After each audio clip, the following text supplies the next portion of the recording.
কামড়ালো কামড়ালো, দেখো আমাকে এত দেখছো, এই দেখো বলতা কত দেখছো, এগুলো সব মানে আমাদের উপরে ছাদ বাগানে হয়েছে। তাই বাবাকে বলা হলো, বাবা এগুলো একটু পুড়িয়ে দেবেন তো। দিয়ে বাবা মশাল করে নিয়ে এসেছিলো, দিয়ে আমি সেইটা ধরিয়ে দিয়ে পুড়াচ্ছিলো। তারপর দেখো আমাদের ছাদ বাগানে গাছে দেখেছো এখন অফ সিজনে আম ধরেছে, এই দেখো মশালটা আমি ধরিয়ে দিলাম।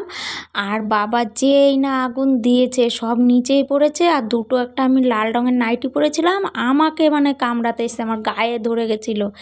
দিয়ে আমি চেঁচিয়ে আমি ঘরে চলে এসেছি। তাই জন্যই আমি বলছিলাম দেখো কামড়ালো কামড়ালো। এই দেখো সব নিচেই পড়ে গেছে, দেখছো বলতাগুলো, এই দেখো উড়ে এলো, দেখলে।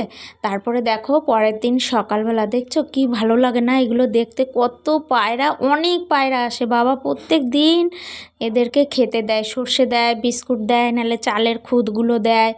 ভিডিওটা ভালো লাগলে অবশ্যই like, comment and share and subscribe করবে অবশ্যই। রাখি, টাটা।